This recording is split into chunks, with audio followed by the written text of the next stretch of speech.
Hello guys! Isa na namang menu for today ay yung ating chicken feet Chinese style. Ito ay napakasimple at madali lang lutuin guys. So, ang una kong ginawa dito ay pig-blanch ko muna ang ating chicken feet. Una-una, hinugasan ko muna yan at inalisa ng mga kuko. Ayan. And then guys, kailangan malinis ang ating chicken feet. At iba-blanch natin yan for 5 minutes. Then, i-fried natin ng very light. Yung brown lang siya guys. Huwag masyadong brown na brown. So, yung alam nyo lang na okay na siya. Na ganyan lang siya ka-brown. Ayan. So, medyo brown ng konti. At ito na. Nagisa na ako dito ng bawang at saka luya. Ayan. At pag medyo nag-brown na ang kulay niyan guys, ay ilalagay na rin natin yung ating bay leaf, yung ating chili, at yung star anise.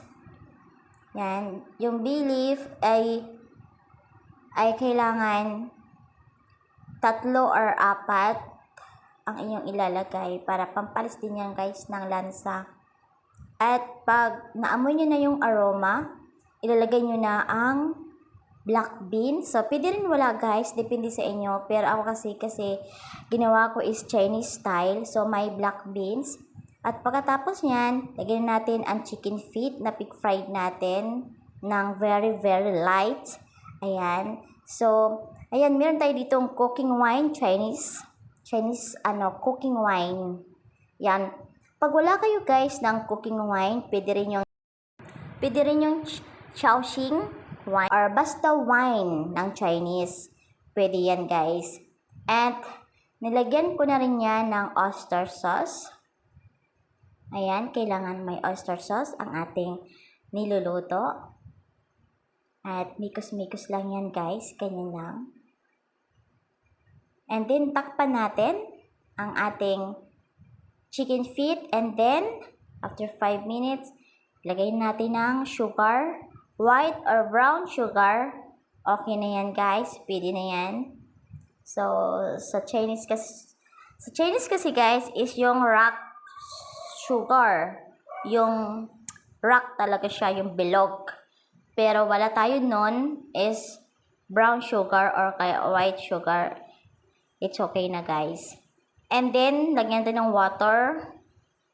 Ayan. Water. Nasa inyo kung marami ay yung ilalagay. At pagkatapos yan guys, dahil gusto kong malambot na malambot ang ating chicken feet, ay i-pressure natin ito ng up to 15 to 20 minutes.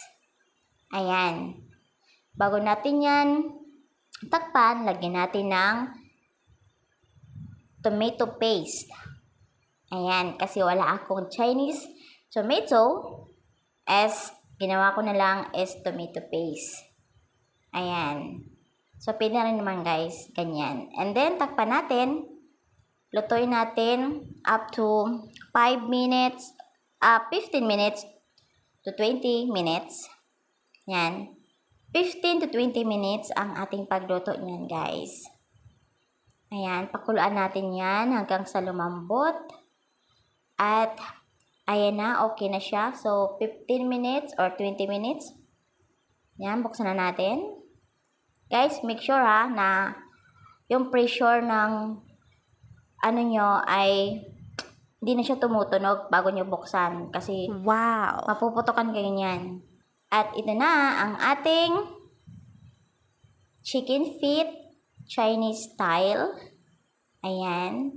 So, kailangan natin siyang paigain ng, hindi naman yung igang-iga, yung maalis lang yung maraming sabaw niya para medyo may lapot ng konti. Ayan. So, nilagyan ko rin niya ng chili pa, yung sili, labuyo. Ayan, para mas maanghang. At ito na, luto na guys. Thank you for watching.